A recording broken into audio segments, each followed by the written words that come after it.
Muy buenas tardes para todos, la gente que anda acá a la vuelta.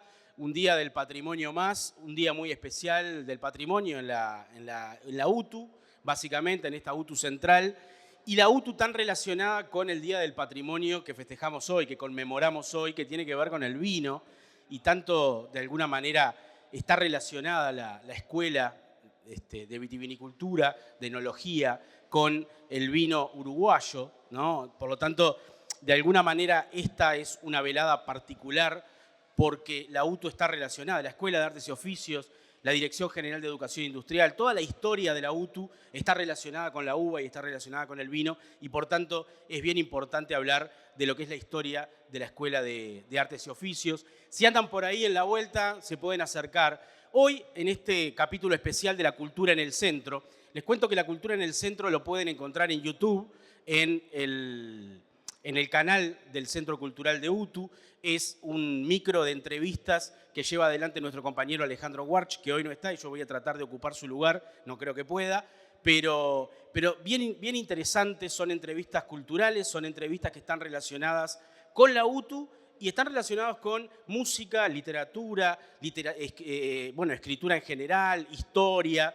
Bueno, y en este caso nos encontramos junto a un historiador muy especial para la institución, el profesor Raúl Marfetán, que no sabe nadie más que Raúl sobre la historia de la UTU. No hay nadie que sepa, y se los digo porque he estado estudiando la UTU desde que estoy acá, hace por lo menos 3 años y pico, y de alguna manera Raúl no solo trabajó en el museo que pueden visitar los que no lo hayan visitado hasta ahora, está acá abajo, sino que también ha generado una investigación muy, pero muy importante que va a ser publicada en poco tiempo, en breve, eso estamos esperando, por parte de la UTU, y que va a ser de consulta permanente para todas las personas que quieran saber no solamente de la historia de la UTU, sino de la historia técnica del Uruguay, de la historia de la educación del Uruguay, y es también la historia del trabajo de los uruguayos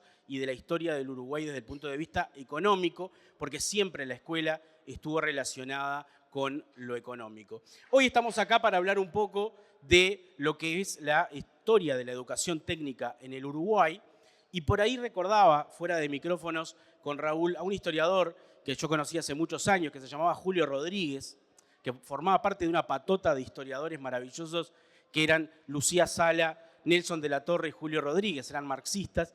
Y una vez en la casa de Julio, en su biblioteca, Julio me definió la historia de una manera interesante. Me dijo, la cronología no es la mejor forma de explicar la historia, pero es la única que conozco. Por lo tanto, nosotros vamos a empezar a hablar cronológicamente y a tratar de explicar, junto con Raúl, un poco lo que fue la historia de la educación técnica en el Uruguay, que tiene su origen en 1878.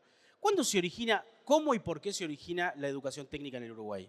Bueno, buenas tardes primero. Muchas gracias, Leonardo.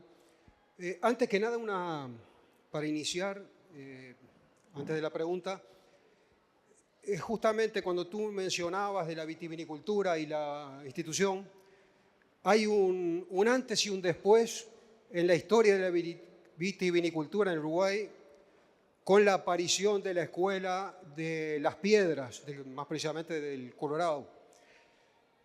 Cambió el rumbo de la historia en la materia, porque todo lo que se había hecho anteriormente es tremendamente interesante, con hombres que tuvieron un enorme cariño por las viñas, por el vino.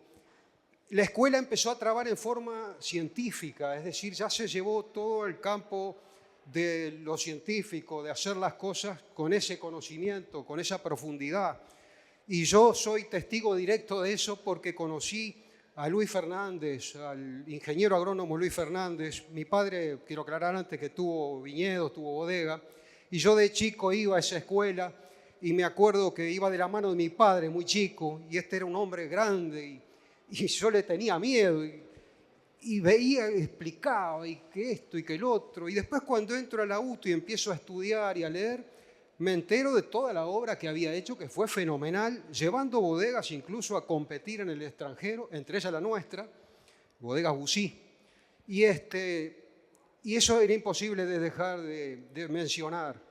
Es fundamental esta institución en ese ramo de la producción nacional, tan linda, tan noble, que, bueno, tuvo cultores extraordinarios. Y esto le agregó el conocimiento, ese que no se tenía, porque se trabajaba todo de acuerdo a lo que hacían los más veteranos, los padres, los abuelos.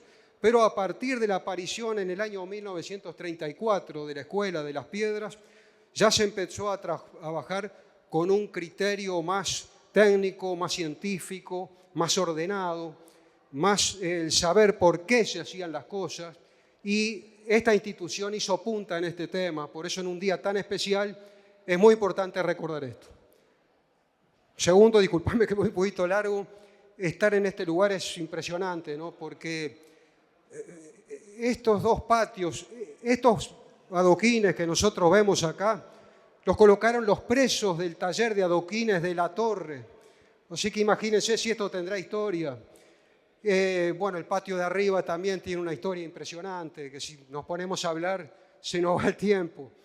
Pero además en este lugar se producían, sobre todo por ese portón, cuando venían, porque era un sistema de internados, cuando venían los camiones cargados para traer los productos, allá estaba la cocina.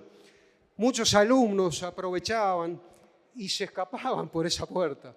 O sea, tiene todo. Había 2 celdas de reclusión en los 2 costados, contra las escaleras. Es decir, hay una historia enorme de la que tampoco nos vamos a detener porque no terminamos nunca. Bueno, contestaría tu pregunta. Tú me decías del origen de la escuela, Exacto, porque Uruguay se encontraba en 1878 en un momento bastante particular. Teníamos un año antes, Varela había llevado adelante la reforma, había comenzado de alguna manera la reforma escolar, y bueno, y aparece esta institución, no en este lugar, sino en otro sitio, dando de alguna manera una respuesta a un problema. Y ahí comienza. Sí, exactamente. Fue en realidad en el 78 la culminación, pero fue un proceso que arrancó en 1875, en el taller de maestranza del Parque Nacional, es decir, en el Parque Viejo, que estaba ubicado en la calle Hoy Dante, se llamaba Camino del Carmen, esquina República, que era un camino empedrado no, había balastro, no estaba abierta la calle Colonia, y el predio llegaba casi hasta la hoy 18 de julio, que en aquel tiempo era el Camino a la Unión. Allí empezó todo. Eso fue en 1875. Era un gobierno en aquel momento de Pedro Varela. Pedro Varela fue un hombre muy especial en aquellos momentos en que los principistas peleaban contra los caudillos. Fue un cruce muy duro que se dio, donde muchos caudillos de los 2 partidos pensaban, no de la misma manera, pero sentían el dolor de la marginación. Por ejemplo, tanto blancos como colorados, Gregorio Suárez, Nicasio Borges, Timoteo Aparicio, y por el otro lado los entre comillas doctores, es decir, los principistas. El gobierno de Pedro Varela responde al florismo, era un hombre de flores. Entonces ahí en ese momento toman un par de medidas más allá de los problemas enormes que tuvo, que fue de proteccionismo a la producción nacional. Y ahí está un poco el arranque tímidamente de lo que poco a poco fue la industria nacional. Ese 1875, el año terrible, como se le dijo, fue cuando en el Parque Nacional, dirigiéndolo Ventura Torrens, el coronel Ventura Torrens, comenzaron a llegar niños entregados por la policía, vagos, delincuentes, los tomaba el Parque Nacional y les enseñaba oficios. Por lo general eran oficios relacionados con las tareas de reparación de los armamentos, del correaje, de trabajos de carpintería, trabajos muy sencillos. La segunda quincena, el segundo semestre de 1875, el jefe del Parque Nacional pasa a ser el sargento mayor José Sosa, que será el futuro fundador de la escuela. El jefe del Estado Mayor era el coronel Ventura Torrens. Esos dos personajes son fundamentales en la fundación de esta institución. Y hay que tener en cuenta una cosa. No se fundó una escuela de artes y oficios porque era necesario para el Uruguay formar una escuela para atender a la industria incipiente. No, macana. Ese es un error gravísimo. La escuela se funda por una cuestión de ordenamiento económico en el cual un par de sectores muy fortalecidos por lo que había ocurrido posguerra del Paraguay hicieron valer su poder. Uno, el ejército nacional, muy fortalecido después de la guerra del Paraguay. Y segundo, un sector económico muy poderoso que se había enriquecido, iba a decir una cosa, pero muy enriquecido gracias a esa guerra. Esos dos sectores fueron desplazando tanto al principismo como al caudillismo. Entonces allí se necesitaba un hombre fuerte. Y ese hombre fuerte era el ministro de Guerra de Varela. Y ese ministro de Guerra de Varela era Latorre. Así llegamos en un proceso del año 75 al año 77, anterior a la fundación, en donde se comienzan ya a organizar los distintos cursos, que eran muy pocos y muy elementales. Recordemos que en ese momento se contrata a un maestro de escultura muy famoso, Luis Azarini, que hizo muchísima obra tanto en Montevideo como en el resto del país. Bueno, llegamos al 78, que es el año de la fundación. Yo recuerdo perfectamente cuando ingresé a esta institución, era época de dictadura militar y llegó un 31 de diciembre de 1978, o sea que serían los 100 años de fundación, y se hizo una especie de festejos, sacaron una placa contra el edificio en la fachada de la calle Magallanes, y yo me quedé con eso en la cabeza, 31 de diciembre del 78. Aquí que era todo bastante anterior, organizado en el 77, y la escuela comienza a funcionar en el 78. Tuve la enorme fortuna, no sé, capaz que por mi constancia, de encontrar el documento fundacional de esta institución, y eso varió un poco las cuestiones que se venían manejando hasta ese momento. Es un documento firmado por José Sosa, jefe del Parque Nacional, al jefe del Estado Mayor del Ejército, coronel Ventura Torrens.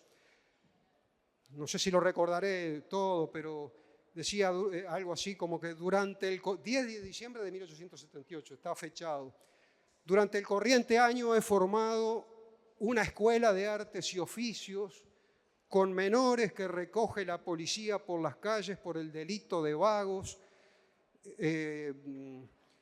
o atropellos, algo así, que los recoge la policía y los envía a esta maestranza. A dichos menores se les enseña lectura, aritmética y música a todos aquellos que tengan vocación para ello, además de los oficios de zapatero, herrero, carpintero y talabartero. Bueno, ahí comienza de alguna manera la escuela con algunas carreras elementales, algunos talleres elementales, pero ¿cuándo se da el salto? ¿Cuándo de alguna manera la escuela comienza a ser una escuela, y le doy el dato a la gente, una escuela que fue elogiada una y otra vez por Domingo Faustino Sarmiento, quien además vino a tomar examen a la escuela porque estaba fascinado por la Escuela de Artes y Oficios? ¿Qué es? Y por ahí se me viene a la cabeza Juan Tomás Bellinson, por ejemplo. Bueno, la escuela toma un auge realmente increíble, algo que nos llevaría la tarde entera a hablar de ese tema y nos quedamos cortos. Y totalmente desconocido en el Uruguay, incluso por gente con formación académica.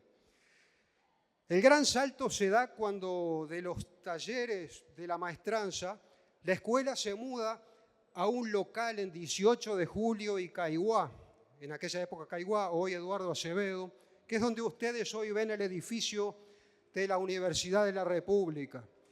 Ahí funcionaba el Colegio Oriental, de 2 educadores, Ricaldoni y no recuerdo el otro educador. Allí la escuela arrienda ese terreno en 1879 y en 1880 se muda. Y allí comienza un periodo de auge bajo la dirección del coronel Juan Tomás Bellinson. Realmente, para hablar de la obra de Bellinson, nos llevaría mucho tiempo. Voy a tratar de sintetizar en lo más que pueda. Bellinson era como todo militar, un hombre de cuartel, hombre hecho en la fajina, en el sacrificio, sin aquellas posibilidades que habían tenido los hombres ilustrados de la época, pero tenía una enorme sensibilidad, tenía un enorme interés por la cultura y además había algo en aquella época que tenía que ver mucho más con aquella discusión que se daba entre los católicos por un lado, el racionalismo espiritualista por otro.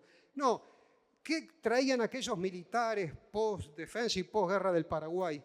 La idea de civilización y barbarie, es decir, la tesis armentina de 1845. Eso fue fundamental porque era la línea que seguían estos militares triunfadores en las luchas anteriores. Entonces, Bellinson, realmente hombre de confianza de Santos, ¿qué hace? Muy inteligentemente, organiza la escuela, contrata maestros en Europa de primerísimo nivel. Recuerda que en Europa se estaba planteando una crisis fenomenal, que duró muchísimos años, además, entre el 73 y 93, 94, una cosa larguísima.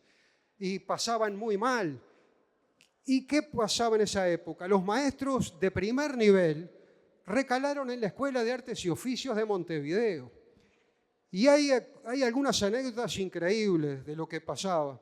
Por ejemplo, cuando llegó el famoso pintor Somavila, que tenemos obras de él en muchos espacios públicos, llega con una carpeta enorme así, de títulos y de cosas que los tenía.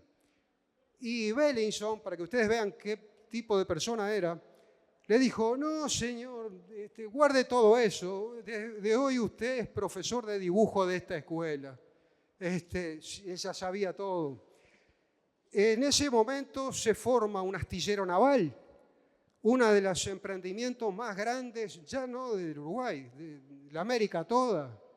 Y una escuela como la Escuela de Artes y Oficios, con niños salidos de lugares muy humildes, pobrísimos, algunos prácticamente, traídos por la policía. Bueno, ese astillero naval que termina construyendo una cañonera, que es la General Rivera.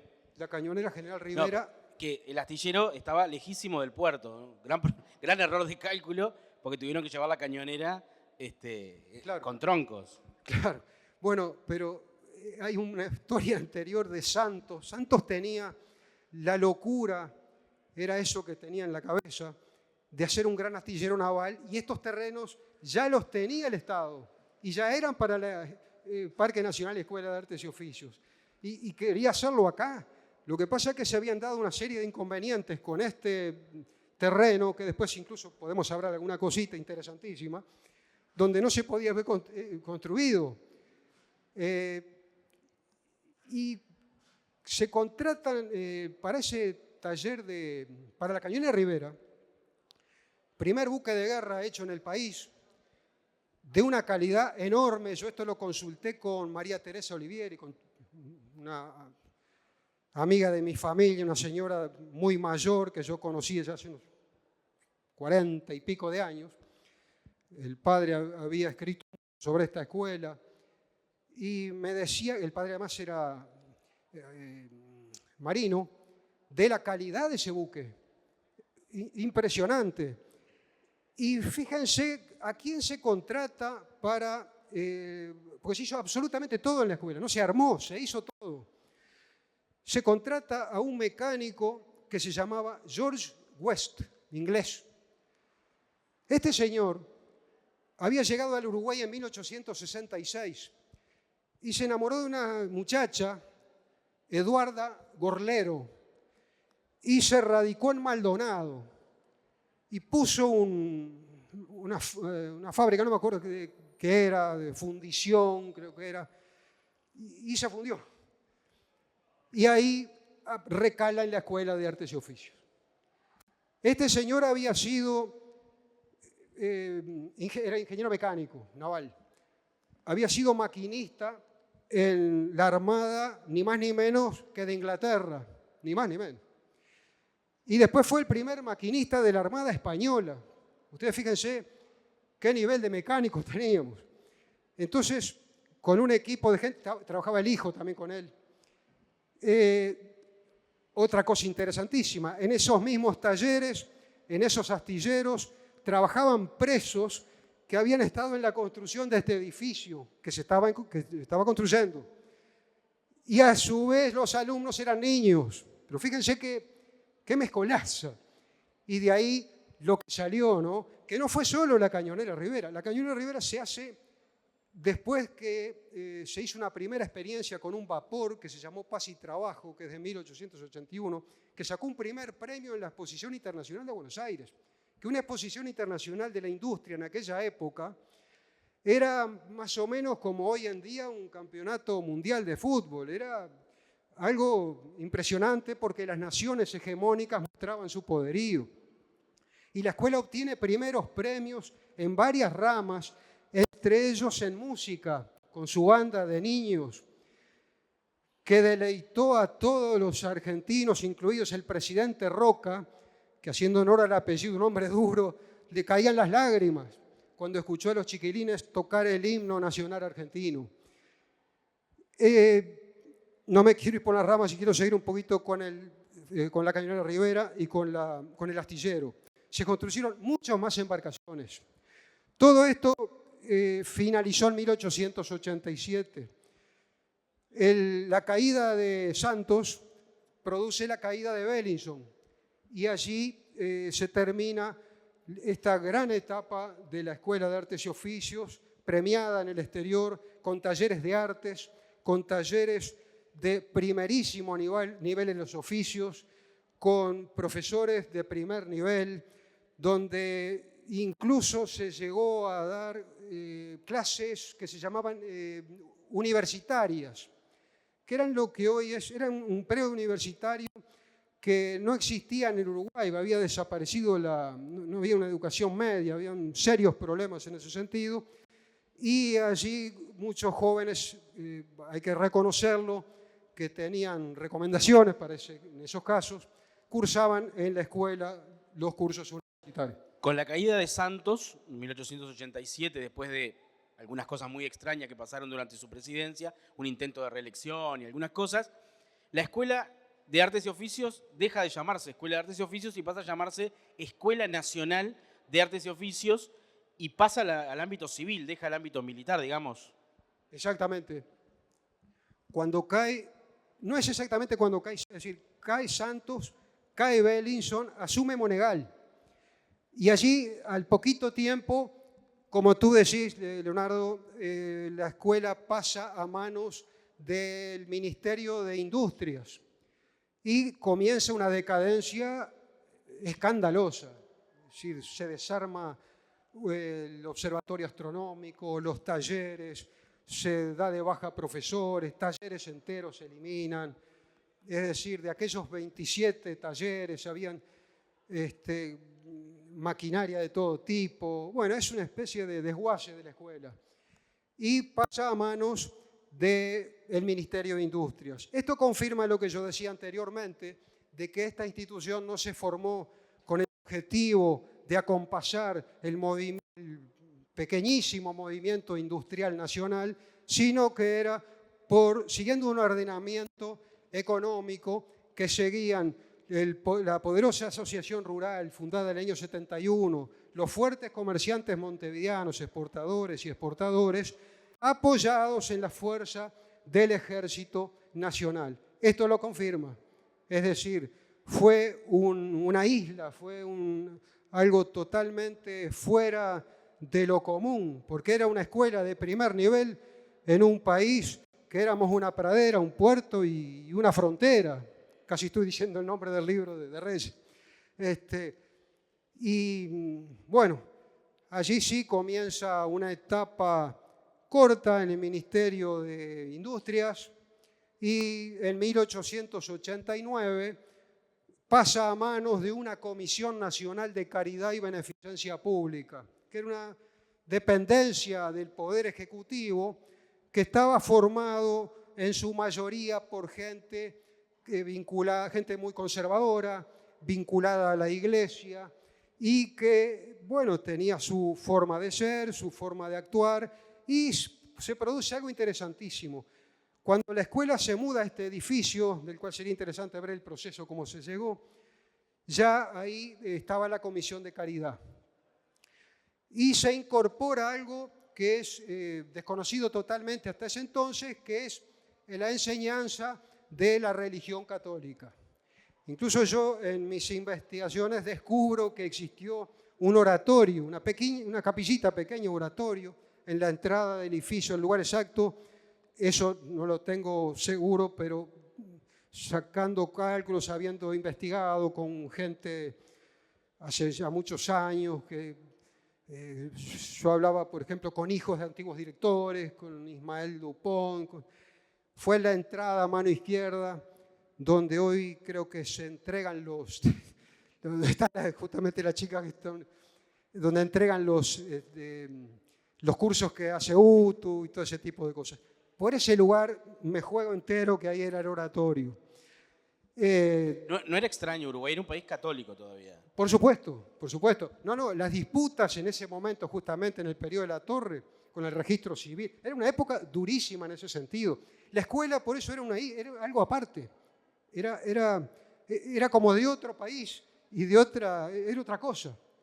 Y lo que tú decías de Sarmiento, no solo fue elogiada por Sarmiento, sino el año anterior. Sarmiento llegó acá en el año 1883, fue la vieja escuela.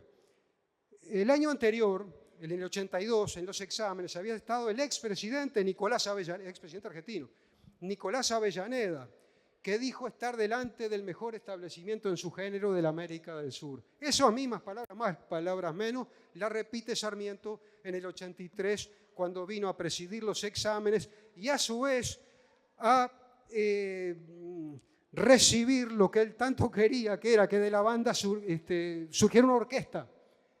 Se funda una orquesta un tiempito antes que él llegara y ahí la bautizan con el nombre, los propios exámenes de telegrafía, con el nombre de Orquesta Sarmiento, que dirigía el maestro italiano Joaquín Salvini, un extraordinario maestro de música italiano, una trayectoria impresionante, que además dirigía la banda y después dirigió la orquesta.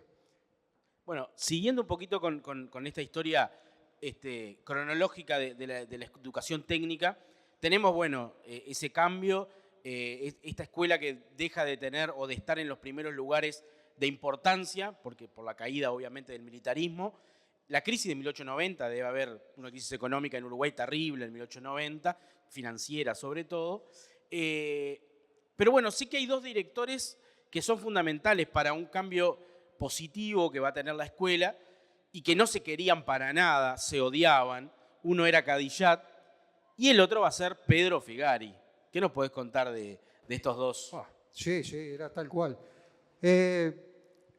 Bueno, a partir de 1908, es decir, cuando cesa la Comisión Nacional de Caridad y Beneficencia Pública, años en los que no se sabía qué hacer con la escuela, se pensaba que volviera al sistema carcelario, otros que le entregaran el edificio a la Facultad de Matemáticas, otros directamente hacerla desaparecer. Ya en 1908, ahí sí, el Estado oriental piensa en acompasar la industria con la enseñanza. Por primera vez, ahí sí, se convence. y el último día de 1908 sale una ley que justamente forma, digamos, no sé cómo explicarlo, pero hace un reordenamiento de este tipo de enseñanza y lo pone bajo la dirección de un director técnico, como en el fútbol, un director técnico y un consejo administrador.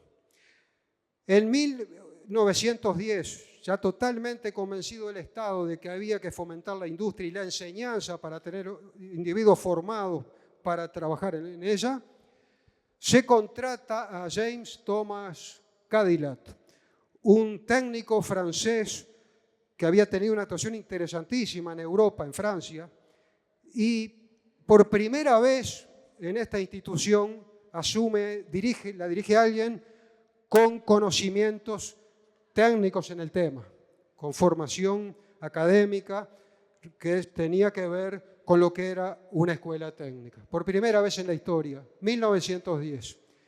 De aquí que en ese consejo, en el cual lo integraban, creo que eran 8 más o 10, 8, no estoy seguro, creo que eran. En eso estaba Pedro Figari, entre ellos Pedro Figari. Y ahí empiezan unas discusiones muy fuertes con Cadillac. Es decir, Cadillac era el hombre de la industria, venía de una nación poderosísima, industrial, llegaba a un país periférico y, claro, quería formar individuos que después salieran y trabajaran en las fábricas con formación manual. Y Figari quería otra cosa. Figari quería una formación total, una formación del individuo razonador, que se manejase por sus propios criterios y con criterio sobre todo con las cosas que lo rodeaban, con la naturaleza, con las riquezas naturales de nuestro suelo. Hacer de esta escuela algo totalmente distinto a lo que se estaba haciendo y a lo que quería Cadillac. Estoy tratando de recordar el nombre que le quería poner a la institución porque él presentó un proyecto. Primero lo había presentado Cadillac, después lo presenta Figari un 23 de julio de 1910. Quería que este instituto se llamase Escuela Pública de Arte Industrial. Fíjense ustedes qué nombre, ¿no? Eso lo dice todo. Ese choque entre estos dos personajes y los dos proyectos hicieron que Figari en 1910 presentara renuncia y se desvinculara de la institución. Recién volverá como director general en 1917 y allí sí emprende una obra extraordinaria. Y eso que está muy poco, porque está entre 1915 y 1917, es decir, en el 17 se va un 17 de abril, una pena enorme. Presidencia de Feliciano Viera. Presidencia de Feliciano Viera. Exacto. Y bueno, y este Figari, de alguna manera, que nosotros conocemos como pintor en general, que fue un gran abogado, ¿no? Pero que en realidad fue un gran pensador en lo que tiene que ver con la educación técnica industrial en el Uruguay. Y en esos pequeños 2 años, o pocos 2 años, ¿qué le aportó? ¿Qué cambios se generaron dentro de la escuela? Más allá de su nombre, de Dirección General de Educación Industrial, hay cambios como bien importantes, ¿no? Pienso en la entrada de la mujer, por ejemplo. Fundamental. Eso que tú decís es fundamental. Cuando llega Figari, los talleres eran ahí, acá. Estaban todas las autoridades nacionales, todas ministeriales, no sé qué, por ahí. Y Figari, ¿qué hace? Entra como una tromba y se mete acá. Estaban los muchachos en los talleres. Y los muchachos lo miraban, no lo podían creer. Y los reúne a todos y les dice, muchachos, yo pienso hacer de esta escuela algo en la que ustedes se sientan contentos. Estos carteles que ustedes ven acá, que rompe una herramienta será arrestado, local sucio hacia gente sucia, ese tipo de cosas. Esto vamos a sacar todo. Ustedes van a elegir el lugar donde van a trabajar más libres y esta escuela va a ser totalmente distinta. Creo que voy a contar con ustedes. Los muchachos estaban asombrados. Se va Figari, se va con todo ahí. de los dirigentes políticos, todo eso, que no se llevaba muy bien. Era un tipo duro, ¿no? Era muy blando con los chiquilines. Y llega el recreo se hacía allá arriba, en el patio, y Figari ya les había dicho que los iba a ir a visitar. Llega el recreo, va Figari, los reúne de nuevo y les dice: muchachos, en estos días vamos a conversar, pero lo más importante acá son ustedes. Ahora váyanse al parque urbano a jugar al fútbol. Eso sí, a tal hora están todos acá. Los muchachos no podían creer, ¿cómo? Se preguntaban entre ellos, porque el régimen acá era terrible. Bueno, ya salieron todos. Y a la hora indicada, creo que eran las 6:30, una cosa así, estaban todos acá, todos acá. Bueno, ahí ese día empezó un cambio radical. Los talleres, primero, él trabajó con su hijo, Juan Carlos, que era arquitecto. Se hicieron grandes reformas edilicias, esa balaustrada de mármol que ustedes ven es obra de él. Se pusieron macetas en los patios, se decoraron los salones de clase, todo con los mismos alumnos, con los profesores. Los alumnos intervenían en todo, tenían se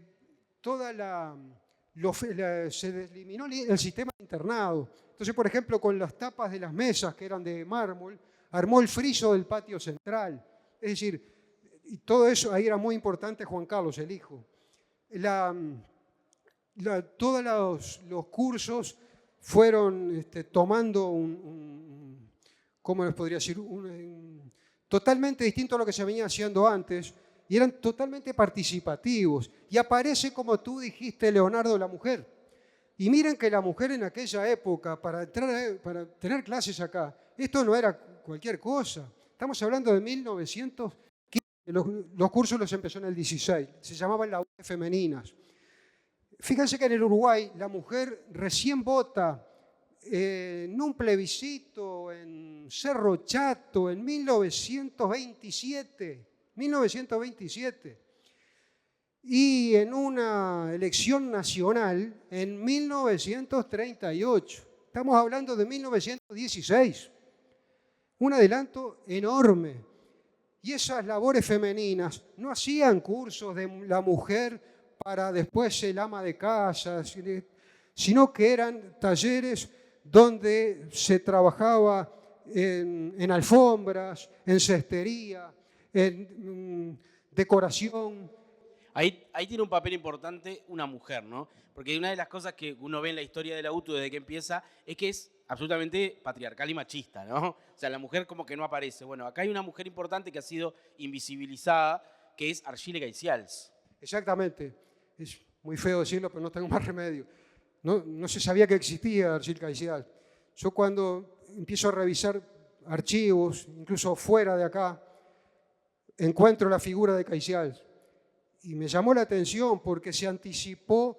Ella dictaba unos cursos que se llamaban de perfeccionamiento profesional femenino, que los dictaba la instrucción primaria, es decir, no dependían de la institución. Pero ya en el periodo, ya sobre los finales de Figari, ya se incorporó a esta institución, a este lugar. Y juntamente con fue el origen de lo que fue después la Escuela de Industrias Femeninas. Era una mujer con un carácter bastante duro, no se vayan a creer que era muy endeble, muy enferma, había nacido en Francia. Yo hablé con familiares de ella, me comuniqué con Guillermo Caicial Fischer, que se interesó muchísimo en el tema, no podía creer cuando lo llamaba, yo estaba acá en el Museo de la UTU, le parecía mentira, pero alguien se acordó de Argile. Bueno, me mandó material, incluso algunas cosas con ciertas imprecisiones, no se acordaba bien, no tenía mucha documentación, pero me mandó un material interesantísimo. Y esa señora fue una gran luchadora, muy en solitario también, y logró, conjuntamente con las labores femeninas de Figari, conformar un grupo bastante sólido que después culminó en la escuela industrial que funcionó acá en la central. Pero fue toda una revolución. La incorporación de la mujer, que tanto está de moda hoy, la hizo Figari. Eliminó el sistema de internados, mejoró la enseñanza, tuvo una postura filosófica con respecto al trabajo, a la producción, al hacer lo que uno, al ser dueño de su propia obra, al pensar en un todo, la enseñanza como algo totalizador, en que no está desprendida la enseñanza de la vida del individuo, del país y hasta de la región. Hay un trabajo, una exposición que dictó Figari en 1921 en Buenos Aires, que es realmente algo maravilloso, donde uno entiende lo que es la cultura regional y lo interesante de lo que hubiese sido una unidad cultural regional en serio, en serio.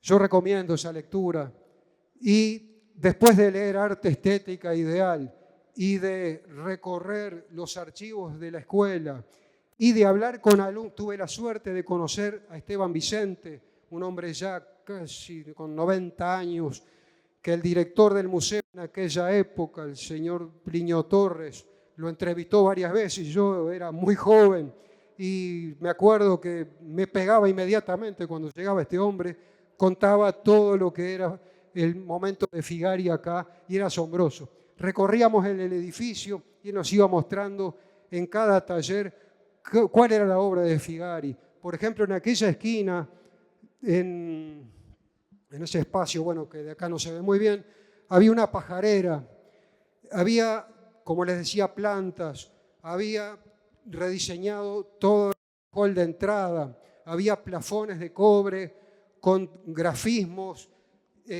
nativos, indígenas, precoloniales. O sea, un individuo que respetaba la historia, pero sin ser, digamos, sin tener una postura historicista en su obra. Fue todo un momento. Figari es una figura a estudiar hoy, porque es atemporal. Y les puedo asegurar que muchos se van a asombrar. Cierto que es muy árida la lectura, porque no es lo que se escribe hoy. Pero una vez es complicadito, que uno empieza, Figari, sí. Pero vale la pena, vale la pena, Figari. Pero bueno, entonces llegamos a 1920, ¿no? Me quiero parar acá también, ¿por qué? Porque en 1920 se crea la primera escuela fuera de Montevideo, y es en San José. Y tuvo una primera directora mujer, también me parece importante marcarlo. En 1920 se funda la primera escuela en el interior de la República, y es en San José. Y la primera directora es mujer, es María Espínola, que tiene una trayectoria muy larga, y también en instrucción primaria. Y al poco tiempo se funda la Escuela Industrial de Canelones, en el mismo año 20. Y al año siguiente, en 1921, se funda la Escuela Industrial de Paysandú. Esas son las tres primeras escuelas industriales. Pero es muy interesante lo que tú decís, Leonardo. La primera fue en el interior, fue San José, en el año 20, y lo dirigía una mujer. Bien, y entonces, volviendo un poco a estos años, pienso ahora en el año 20, que en el año 20 ingresa, creo yo, un joven político que le gustaba escribir en primera persona todos sus libros que tuve que leer, que era José Arias, que ingresa al Consejo por ahí por los años 20, ya con una idea de generar un cambio que recién lo logra en 1942, pero que lo intenta varias veces, una en el 35, que es crear la Universidad del Trabajo del Uruguay. Exactamente. Bueno, la figura de Arias es colosal. Arias, incluso antes de entrar a la institución, siendo diputado, es quien presenta el proyecto de ley de 1916. Es un proyecto orgánico completísimo que cambia totalmente la enseñanza industrial en Uruguay. Hay un enfrentamiento con las ideas de Figari. Es decir, se vota esa ley mientras Figari era director de esta institución. Es más, Figari es el primer director de lo que surge de esa ley, que es el Consejo Superior de la Enseñanza Industrial, por supuesto que en forma interina, porque lo que se pensaba era sacarlo de acá. Bueno, Arias ingresa efectivamente en 1920 como director general y bueno, comienza una tarea digamos, de descentralización realmente asombrosa. Yo les voy a contar una anécdota. Cuando se reiniciaron las actividades de este museo, me tocó recorrer toda la República para traer las cuestiones que tuviesen valor para aquí, para Central. Y yo llegaba a los lugares más alejados de la República, pero Rivera, allá por el norte de Salto, y vecinos antiguos me decían, usted sabe, dice, que el doctor Arias cada 15 días estaba acá preguntándonos a nosotros, la gente, qué se necesitaba acá, qué podía haber, qué escuela podía funcionar, qué tipo de cursos. O sea, era de una labor infatigable. Además era un individuo superior en todo sentido. Él jamás se movió pensando en intereses de cargos políticos, que vaya que los tuvo. Pudo haber sido, esto me lo contaba un exdirector, ya fallecido, Amela, que él pudo haber sido perfectamente candidato a la presidencia de la República. Su partido era muy fuerte y él tenía serias posibilidades. Él prefirió estar en el llano y acudir y solucionar el problema a los más necesitados, porque justamente su historia personal, que fue muy triste, lo llevó a eso, es decir, digamos, devolverle al Uruguay lo que el Uruguay le había dado a él. Era el hijo de españoles, un hombre muy humilde, había nacido en la Ciudad Vieja. Se fue a Buenos Aires de muy joven, pasó muy mal. La primera noche tuvo que dormir en una plaza, quedó dormido y en la mañana temprano un cuidador lo despierta y lo hace salir de ahí como que fuera un bichicome. Y a partir de ahí, como que eso lo empujó a hacer todo lo que hizo, que no fue solamente, tuvo actuación en primaria, en secundaria, en la universidad. Bueno, y aquí es el fundador de la UTU. O sea, sus proyectos iban mucho más allá de lo que pasaba en aquella época con lo que se llamaba comúnmente la enseñanza industrial. Y el primer golpe tenía que ser efectista, es decir, esto, y no solo efectista, con la denominación universidad, sino al mismo tiempo irlo elevando a ese nivel universitario, cosa que intentó, porque a veces la cuestión es de nombres. Si ustedes analizan los programas que había, los profesores, los planes de la época en la que estuvo Arias acá, eran de nivel casi universitario. Entonces, yo insisto en lo mismo. Gente que salía de acá podía entrar perfectamente en la universidad, pero era impresionante en algunos cursos, no digo en todos, porque había unos muy elementales. Arias buscaba dos cosas con el nombre Universidad del Trabajo del Uruguay: el prestigio y a su vez el contenido que quería que fuese terciario, de tercer nivel, cosa de que después, a los muchos años, es retomado, pero muy, digamos, ya en otro contexto por otras personas. Él especialmente fue ahí, especialmente no, diría el único, fue Valparda Blengio entre el 60 y el 65, en otro contexto histórico, en otro momento del Uruguay especialísimo, pero que él aprovechó esa coyuntura para hacer cosas interesantísimas a nivel terciario en esta universidad. Pero lo de Arias, bueno, fundó escuelas en toda la República, no había rincón del país donde no hubiese una escuela, fundó escuelas agrarias y tuvo una idea interesantísima de fusionar el agro con la industria. Entonces las escuelas funcionaban como agroindustriales. ¿Eso qué hizo? ¿A qué dio lugar? A que se formaran pequeños polos de desarrollo en el país, polos lecheros, ganaderos, cerealeros, vitivinícolas. Y fue un logro interesantísimo, pero además se hizo, se llevó adelante, se puso en práctica y teniendo mucha precaución, mucho cuidado en la elección de las personas que ponía a cargo de las escuelas. Era muy cauteloso con eso. Era un hombre, por supuesto, como somos todos en el Uruguay, de política y de partido, pero sus miras eran muy altas, muy elevadas, jamás se detuvo en ver a quién respondía tal director, tal otro. Eso le dio unas mejoras a esta institución enorme, un crecimiento muy importante, y la Universidad del Trabajo del Uruguay fue una institución pionera, importantísima, fundamental en la formación de individuos que ya necesitaban formación científica, formación académica, algo más importante para una industria que ya, además, en esos años comenzaba un desarrollo importante que culmina en 1957, donde empieza ahí, digamos, termina el apogeo del Uruguay industrial. Por supuesto, estamos hablando de industria liviana. Y esta Universidad del Trabajo Uruguay fue fundamental durante todo ese periodo, con la salvedad, que hay que decirlo, de que eran mucho mayores las necesidades industriales que la cantidad de egresados que salían de esta institución. Pero lo interesante de todo esto es que logró un viejo anhelo, porque la idea de Arias de formar una universidad del trabajo venía de muy lejos, incluso ya en el 25 había presentado un primer proyecto, y el 9 de septiembre del 42, fíjense que estábamos, 9 de septiembre del 42, estaba Valdomir, ahí se funda la Universidad del Trabajo del Uruguay. Y fíjense la visión de este hombre, ¿no? Septiembre del 42. En febrero del 43 logra algo fundamental, que ha pasado desapercibido, que a mí me asombra eso, ¿no? Que es la autonomía.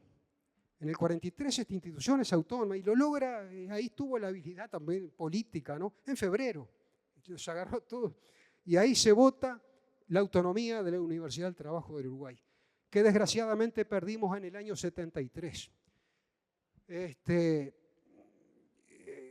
La obra, bueno, es colosal. Hablar de Arias es un personaje fundamental, ya no solo para la historia de esta institución, sino para la historia del Uruguay. Esos aportes silenciosos, pero valiosísimos. Yo desde el museo, acá, que me gustaba siempre hablar con la gente, ustedes no se imaginan la cantidad de egresados que salían de esta institución y terminaban poniendo sus propios talleres, hasta sus propias empresas. A mí me tocó recibir varias personas en ese sentido, y uno de ellos con el cual hablamos mucho de Arias fue con Rodolfo Roxarena, con Aroxa, y tenía un recuerdo maravilloso de Arias. Pero bueno, redondeando un poco, porque el tiempo es tirano, nunca se dijo esto en televisión, vamos de alguna manera a cerrar un poco este recorrido que termina mencionó a Valparda Blengio, los años 60.